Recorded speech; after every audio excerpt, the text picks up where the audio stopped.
오늘 말씀은 예수님이 잡히시던 밤, 그러니까 십자가를 지시기 바로 전날 밤이죠. 그 밤에 제자들과 마지막 만찬을 나누신 이야기입니다. 이날은 유월절이었습니다. 이스라엘 사람들이 애굽의 노예에서 풀려난 날을 기념하여서 지키는 명절이 유월절인데요. 애굽 왕 바로가 이스라엘 사람들을 노예에서 풀어주라는 하나님의 경고를 9번이나 무시하자 마침내 하나님께서는 애굽의 모든 장자를 죽이십니다. 그런데 이스라엘 백성들은 양을 잡아서 문에다가 이렇게 피를 바름으로 말미암아 죽음의 천사가 이스라엘 백성들의 집, 피가 발려져 있는 그 집은 넘어가게 되어졌다. 그래서 유월절입니다. 결국 장자들이 모두 다 죽고 난 다음에야 바로는 이스라엘 백성들을 노예에서 풀어주게 되어지고, 이스라엘 백성들은 그 날을 기념하여서 해마다 유월절을 지키게 되었습니다. 그래서 유월절을 지킬 때는요, 가장 중요한 것이 양을 잡는 것입니다.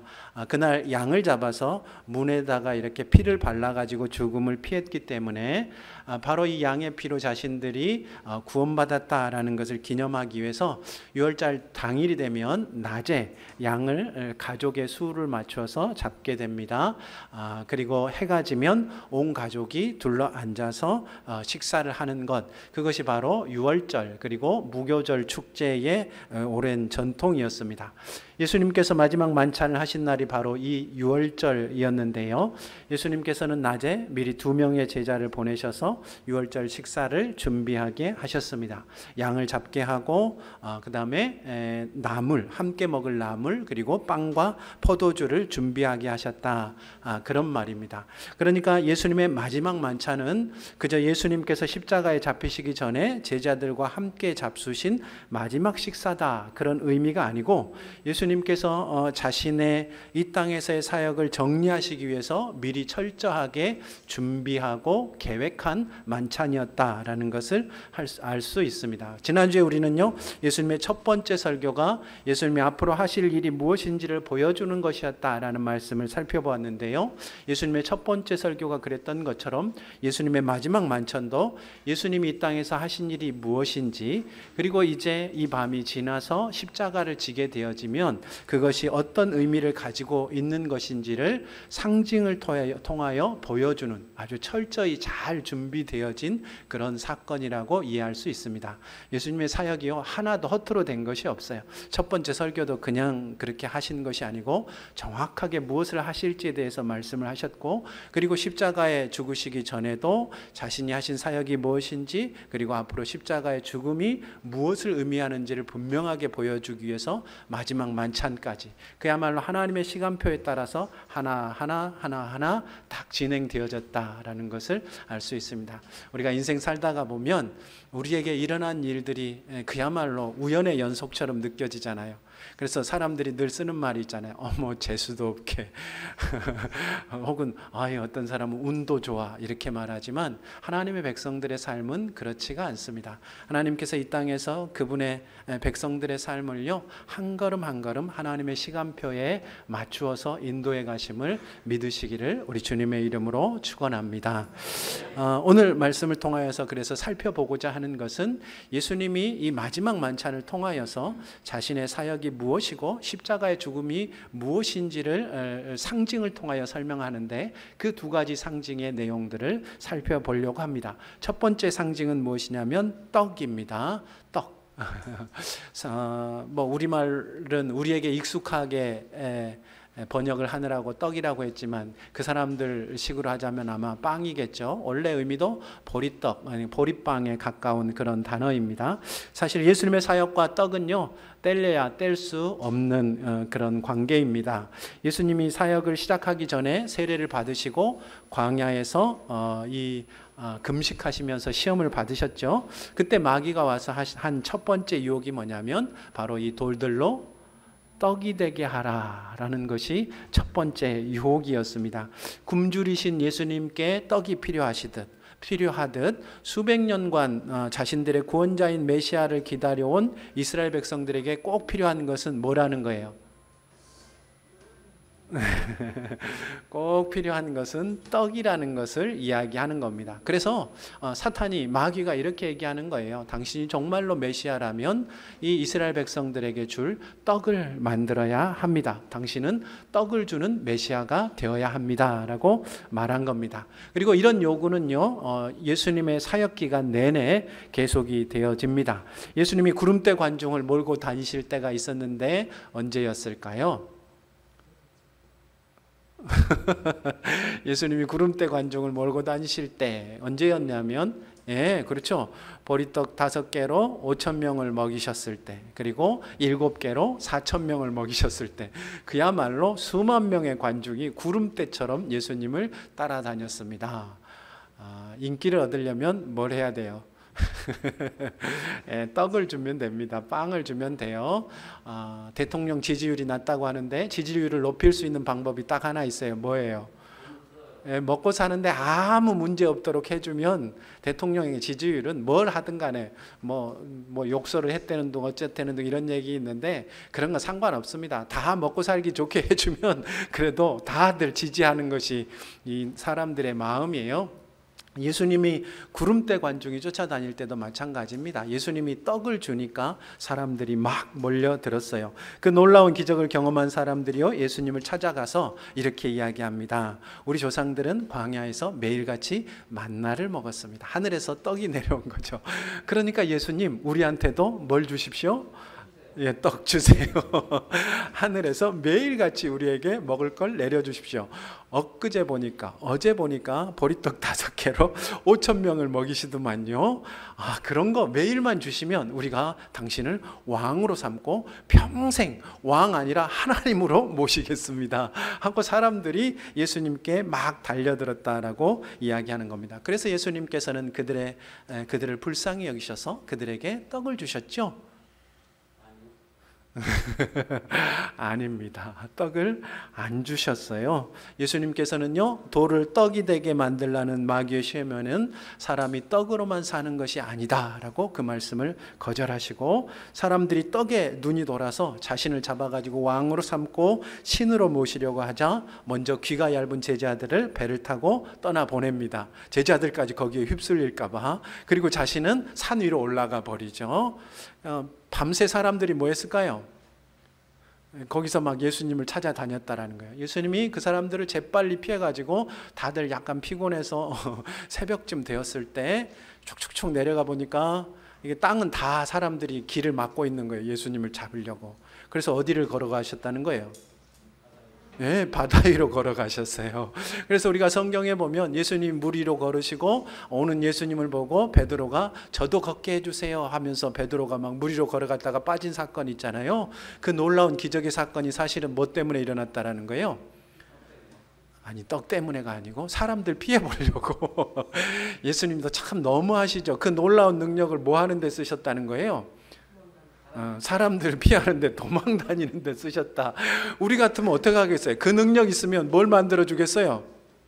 떡, 애나 이거 먹고 떨어져라 하고 떡 만들어 줬을 텐데 예수님 그러지 않으셨다라는 거예요. 그 놀라운 능력으로 물 위를 걸어가실 만큼 그 놀라운 능력을 쓰시면서도 사람들이 떡을 달라는 그 요청들을 거절하셨다라고 성경이 우리에게 분명하게 말씀해 주고 있는 것입니다. 사람들에게 꼭 필요한 것이 떡이니까 그 떡을 주면 예수님 잘 믿을 뿐만 아니라 왕으로 모시겠다는데도 왜 예수님께서는 떡을 안 주셨을까? 예수님이 떡 주면 사람들이 예수님을 하나님의 아들로 믿겠죠? 와 하고 믿을 거예요. 그러면 예수님이 하라는 말씀대로 다 충분히 이렇게 복종하며 살아가겠죠. 아주 탄탄대로가 예수님이 원하시는 그 모든 일이 다 되어지는데도 불구하고 왜 그렇게 하셨을까? 사실 이것은요, 그 사람들의 질문일 뿐만 아니라 우리의 질문이기도 합니다. 우리가 삶을 살아가다 보면 이런저런 필요한 것들이 생깁니다. 꼭 떡은 아니어도 우리는 건강을 달라고도 하고 집을 달라고도 하고 이것저것 하나님 앞에 요구하고 요청하게 되어집니다. 간절히 기도하면서 이렇게 얘기하죠. 하나님이 기도 들어주시면 제가 이제 주님이 살아계신 것을 확실하게 믿고, 지금까지는 제가 믿음이 왔다 갔다 했사오나 이제 하나님이 내 기도를 들으신다는 것을 알았사오니 확실하게 믿고 이제부터는 누구를 위해 살겠습니다? 하나님 위해 살겠습니다. 하나님 32평 아파트 주시면, 빌라인가 주시면 내가 확실하게 믿고 주님을 쫓아 살아가겠습니다. 이렇게 고백합니다. 그렇게 기도하면 하나님이 들어주십니까? 안 들어주십니까? 공갈 치지 마세요. 들어주실 때도 있고 안 들어주실 때도.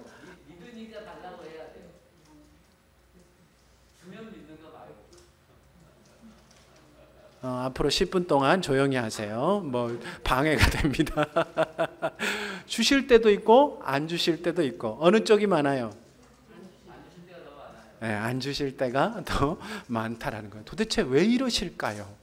하나님 도대체 왜 이러십니까? 하고 하나님 앞에 여쭤보신 분 계세요? 네, 뭐라고 하시던가요? 10분 동안 얘기하지 마세요. 죄송합니다. 제가 잠깐 넘어갈 뻔했네. 그래도 궁금하니까 한번 들어볼까요? 뭐라 그러셨는지. 뭐라 하시던가요? 네? 기도를 더 하라 그러셨다고요? 기도를 더 하면 들어주시겠다고?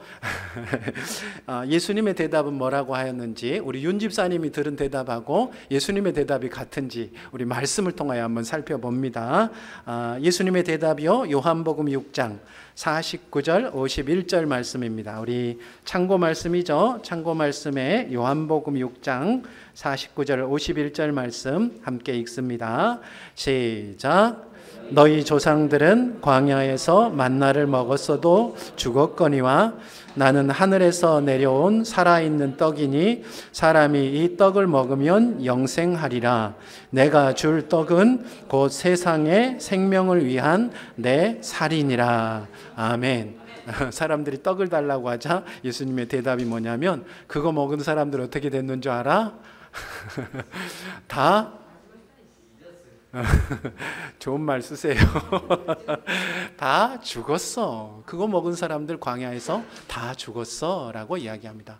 떡을 달라 그래서 달라는 대로 하나님이 주었더니 그것 먹은 사람들이 다 죽었다라고 예수님께서 말씀하시는 거예요. 광야에 이스라엘 백성들이 받은 게 어디 떡뿐이겠습니까? 그 광야에서 이스라엘 백성들은요, 바위에서 솟아나는 샘물을 마셨고요, 옷과 신발이 헤어지지도 않았고 독충과 적들로부터 하나님께서 지켜주셨고 구름기둥, 불기둥으로 더위와 추위도 막아주셨습니다. 그러니까 신명기 1장 32절 말씀처럼 하나님께서 마치 부모가 젖먹이를 안듯이 이스라엘 백성을 안으시고 그들에게 필요한 모든 것을 다 채워주시면서 광야를 안고 건너신 거예요. 떡 달라고 하면 떡 주고, 물 달라고 하면 물 주고, 고기 달라고 하면 고기 주었어요. 그렇죠? 메추리 달라고 그러니까 메추리를 주었는데 그만 하고 말할 때까지 하나님께서 그 입에다가 고기를 때려 넣으셨잖아요. 그야말로 달라는 대로 다 주었는데, 그렇게 달라는 대로 다 주었더니 이스라엘 백성들이 어떻게 됐다는 거예요? 믿음이 깊어져서 모두 가나안 땅에 들어가게 되어졌다. 그런 이야기는 성경에 등장하지 않습니다. 하나님께서 달라는 대로 다 주었는데 사실은 그 사람들이 어떻게 된 거예요? 믿음도 잃고 단 2사람만 빼고 모두 광야에서 죽었다라고 이야기합니다. 왜 죽었을까? 사람이 정말로 이상한 존재입니다. 누가 계속 떡을 주면요, 떡에 정신이 팔려서 떡 준 사람을 보지 못합니다. 신기하죠? 떡을 이렇게 주면 사람들의 눈이 어디로 가요? 떡으로 가는 거예요. 여러분, 아이들에게 애들이 정말로 원하고 바라는 장난감 한번 사줘 보신 적 있습니까? 사주면 애가 어디로 가요? 사주는 엄마 아빠한테로 눈을 가는 게 아니고 장난감에서 눈을 떼지 못해요. 그래서 그거 들고 막 어쩔 줄 모르면 엄마 아빠가 뭐라 그래요? 엄마가 옆에서 감사하다고 해야지 그러면은 애가 어떻게 반응해요? 눈은 떼지도 않고 장난감에서 입으로만 감사해요. 어머 너무 고맙습니다. 예, 그리고 갖고 들어간단 말이에요. 주는 사람에게 눈이 가는 것이 아니고 떡에게 눈이 갑니다. 부모들이요 진자리 마른 자리 갈아주면서 손발이 다 닳도록 자식들의 모든 필요를 채워줍니다. 그러면 처음에는 자식들이요 엄마 아빠 감사합니다 하고 그 눈이 엄마 아빠에게 향할 때가 있어요. 그런데 그것이 한 번이 되고 두 번이 되고 하루가 되고 이틀이 되고 1년이 되고 2년이 되면 더 이상 그것들을 받으면서도 불구하고 이 아이들의 눈은 감사하지도 그리고 부모님을 쳐다보지도 않습니다. 그렇죠? 당연한 것으로 여겨요. 언제 다시 부모님을 쳐다볼까요? 알아맞혀 보세요. 여러분 부모님이 너무너무 감사하다라는 생각이 언제 들으셨어요? 더 이상 너무나 당연하게 주어진 것들이 여러분에게 주어지지 않을 때, 그렇죠? 그리고 여러분에게 그 모든 것을 주었던 부모님을 잃게 될 때에야 여러분은 드디어 부모님에게로 눈이 돌아가는 겁니다. 사람은요 떡을 주면 떡에 눈이 가지 떡 준 사람에게 눈이 가지 않습니다. 떡을 뺏어야지. 그렇죠? 장난감 딱 주고 막 얘가 정신을 못 차리면 어떻게 해야 돼요? 바로 그 장난감을 그 자리에서 딱 잡아갖고 수거합니다. 그러면 눈이 어디로 가요? 장난감한테 안 가요. 장난감한테 딱 간 다음에 그 다음에 누구를 쳐다봐요? 왜 이걸 뺐냐고 엄마 아빠한테로 눈이 가는 것이 사람이다라고 이야기하는 겁니다. 달라는 대로 다 주면 믿음이 생기는 것이 아니고 있던 믿음도 없어지는 것이 사람인 것입니다. 광야의 이스라엘 백성들이 바로 그 증거입니다. 젖먹이라는 뜻이 안아서 광야를 건너서 가고 그리고 내가 이제 가나안 땅을 줄 테니까 나를 믿고 나와 함께 가나안 땅에 들어가자. 들어가기만 하면 내가 너희를 위하여 정말로 풍요로운 것들을 준비하여서 그 모든 것을 너희가 누릴 수가 있어. 나랑 함께 가자! 했더니 이스라엘 백성들이 아멘 하고 그렇죠. 광야에서 내내 우리를 다 먹이시고 40년 동안 하루도 빼놓지 않고 먹을 것을 주셨사오니 우리가 누구를 믿겠습니까? 주님을 믿습니다. 주님만 있으면 아무리 강한 적 아무리 높은 성벽이 있어도 저 땅을 우리가 다 얻을 줄 믿습니다 하고 그들이 따라 들어갔죠. 그럴 리가 없잖아요. 돌아갈 겁니다.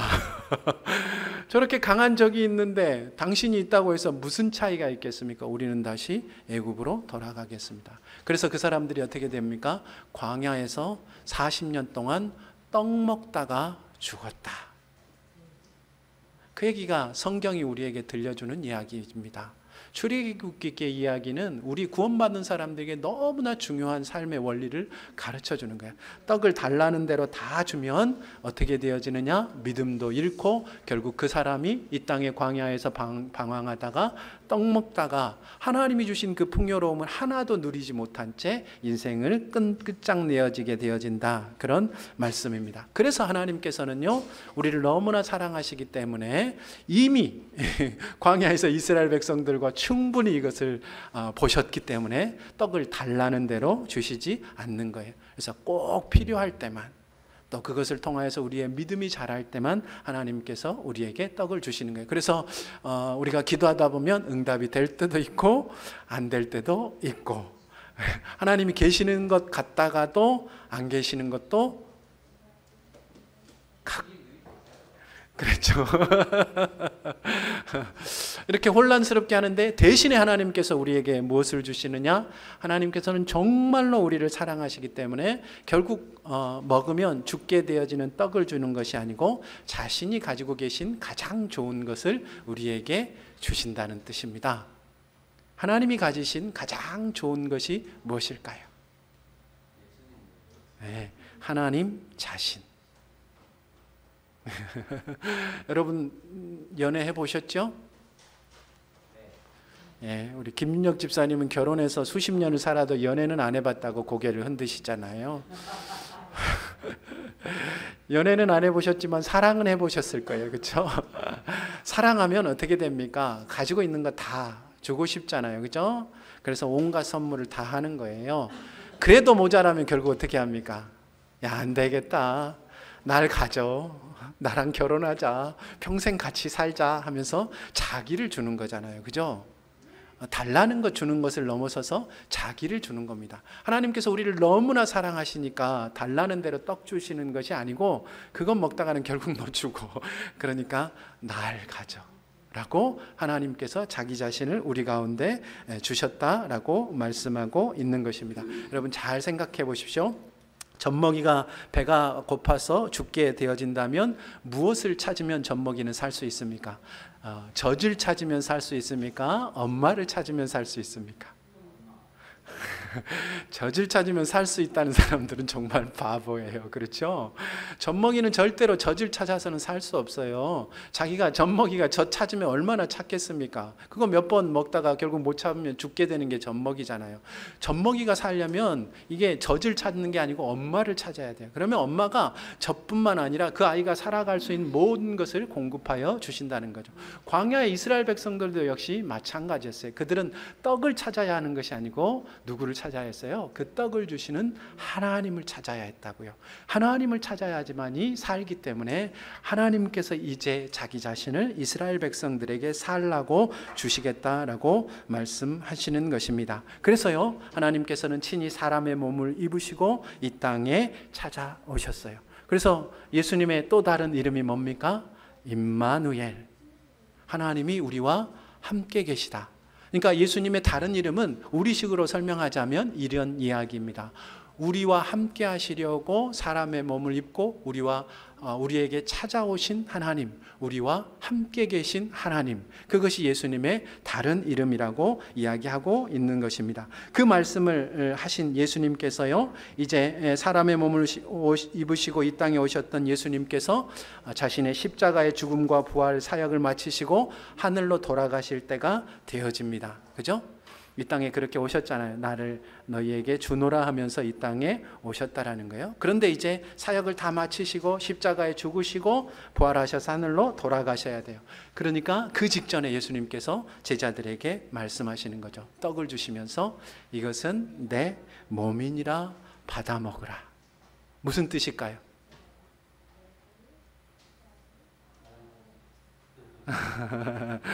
그렇죠. 예수님께서는 비록 몸으로는 죽으시고 부활하셔서 하늘로 올라가시겠지만 그분은 여전히 제자들이 먹는 떡을 통하여서 그들의 믿음을 통하여서 누구 속에 계시겠다는 거예요? 너희 속에 내가 함께 있을 것이다 라고 말씀하고 있는 것입니다. 이게 너무나 중요하기 때문에요, 예수님이 십자가에 죽으시고 부활하신 다음에 하늘로 올라가시면서 제자들에게 한 번 더 말씀하셔요. 뭐라고 말씀하셔요? 볼지어다 내가 세상 끝날까지 너희와 항상 함께 있으리라. 무슨 얘기인지 아시겠죠? 우리가 성찬식마다 주님의 몸인 이 떡을 먹으면서 기억하는 것이 바로 그것입니다. 예수님이 우리 속에 들어오셔서 지금도 나와 함께 계신다. 예수님은 어제도 지금도 언제까지나 우리 속에 우리와 함께 계심을 믿으시기를 우리 주님의 이름으로 축원합니다. 아멘. 예수님이 자신의 십자가 그리고 사역에 대한 상징으로 내세운 두 번째 상징은 바로 이 포도주가 담긴 잔입니다.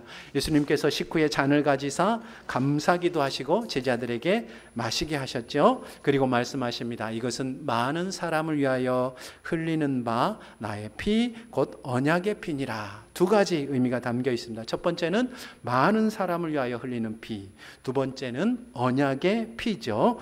예수님이 많은 사람을 위하여 피를 흘리셨다라는 것은 우리가 너무나도 잘 아는 것입니다. 교회에서 수없이 반복하여 우리가 듣는 것이죠. 그럼에도 불구하고 이것이 너무도 중요하고 우리의 영혼에 대한 것이기 때문에 여러분이 다 아시는 줄 알지만 다시 한번 정리해 드립니다. 우리 히브리서 9장 22절 뒤에 부분 말씀 함께 읽습니다. 히브리서 9장 22절 뒤에 부분입니다. 시작. 피 흘림이 없은즉 사함이 없느니라. 아멘. 피 흘림이 있어야만 죄가 용서된다는 그런 말씀입니다. 죄라는 것이요, 내가 잘못하고 나서 미안하다고 그리고 그 얘기를 듣고 용서한다고 하면 없어지는 것이 아니라는 거예요. 죄를 지으면 반드시 그에 대한 대가를 지불해야만, 거기에 대한 벌을 받아야만 죄가 없어지고 용서가 되어지는 겁니다. 하나님이 사람을 용서하시는 것도 그냥 말씀으로만 우리가 하나님 잘못했습니다 그러면 하나님이 괜찮다, 용서한다 라고 해서 끝나는 것이 아닙니다. 우리가 지은 죄의 대가를 누군가가 지불하지 않으면 그 죄는 절대로 없어지지 않는다라는 거예요. 그런데 여러분 다 아시는 것처럼 피 흘림이 없이는 죄사함이 없는 거죠. 누군가 죄의 대가인 이 죽음을 지불하지 않고는, 그 책임을 지지 않고는 죄가 없어지지 않는다라는 것입니다. 그런데 하나님은 사람을 너무나 사랑하시기 때문에 사람들이 죄를 지어도 그들을 죽일 수가 없으신 거죠. 그래서 그들의 죄를, 그들이 받아야 할 벌을 예수님에게 대신 받게 하신 것입니다. 예수님이 받은 벌이 무엇입니까? 수많은 사람들 앞에서 벗겨져서 수치를 당하셨습니다. 온갖 멸시와 조롱, 그리고 십자가의 고통 속에서 피를 흘리며 죽으셨습니다. 그것이 바로 죄인들이 영원히 받아야 할 죄에 대한 벌입니다. 많은 사람들 앞에서 벌거벗겨져 끝없이 수치를 당하고 온갖 멸시와 조롱을 당하고 정말 피를 흘리면서 십자가에서 끝없이 고통당하고, 그리고 모든 것들로부터 잊혀지고 버림당하는 죽음을 영원히 당하는 것, 그것이 바로 죄인이 당해야 할 벌인 것입니다. 예수님께서는요, 바로 그 벌을 자신이 친히 받으셨다라고 말씀하고 있는 것입니다. 예수님께서 우리의 죄짐을 대신 지셨음을 믿으시기 바랍니다. 또 예수님의 피는요, 언약을 보증하는 피입니다. 하나님께서는 그렇게 예수님의 피로 용서받은 사람들을요, 자신의 백성, 자신의 자녀로 삼아 주셨습니다. 그런데 말로만 하면 그게 확실하지가 않으니까 언약을 맺으시고 그것이 확실하다라는 것을 보증을 하셨는데, 그 보증이 뭐냐면 바로 예수님의 피입니다. 사람들이 혈서를 언제 씁니까? 여러분 혈서 한번 써보셨습니까?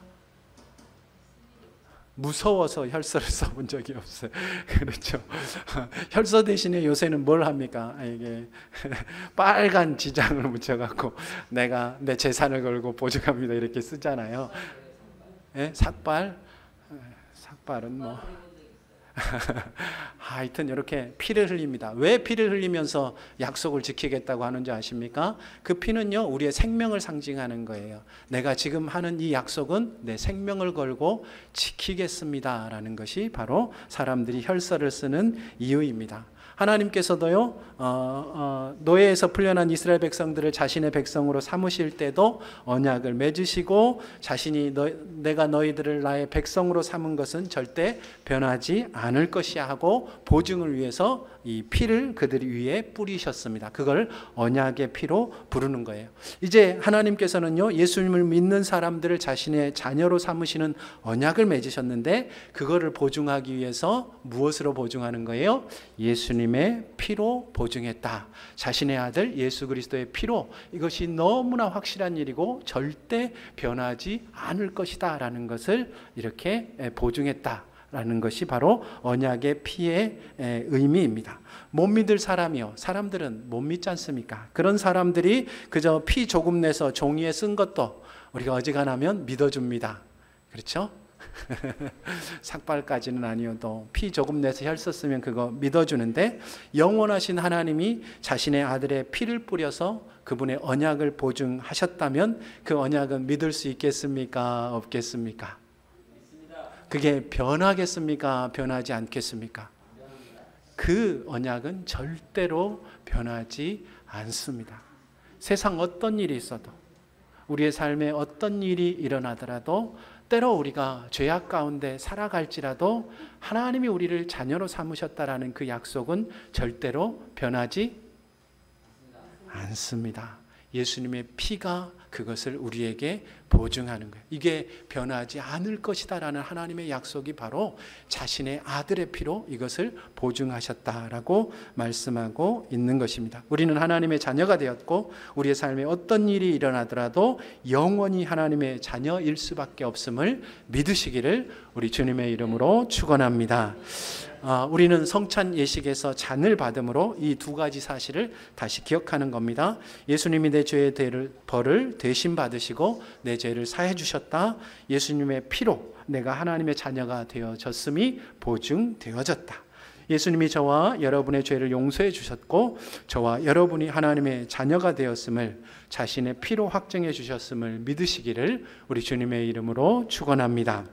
우리 마지막으로 요한복음 6장 55절 57절 말씀 함께 읽고 말씀을 마치려고 합니다. 요한복음 6장 55절에서 57절 말씀입니다. 시작. 내 살은 참된 양식이요 내 피는 참된 음료로다.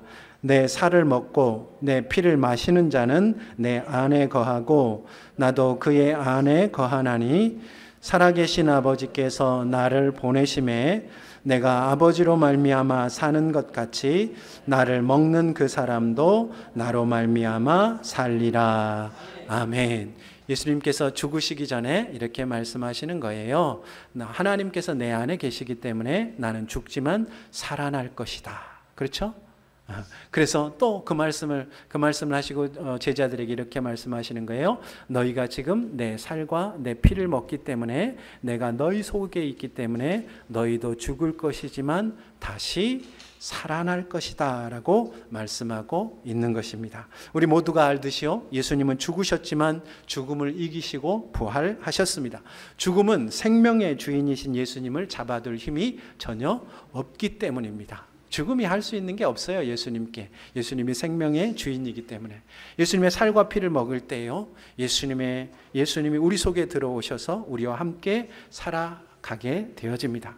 그래서요, 우리의 삶이 이 땅에서의 삶이 끝나게 되어질 때요, 그렇게 올 때 우리 속에 계신 생명의 주인이신 예수님이요 다시 우리를 살리시는 겁니다. 왜냐하면 죽음이 생명의 주인이신 예수님을 이길 수 없었던 것처럼, 그렇죠? 생명의 주인이 우리 속에 계신 우리를 죽음이 이기지 못할 것이라 말씀하고 있기 때문입니다. 그래서요, 성찬은 우리 속에 계신 예수님으로 인해 우리가 영원히 살 것을 다시 기억하는 예식입니다.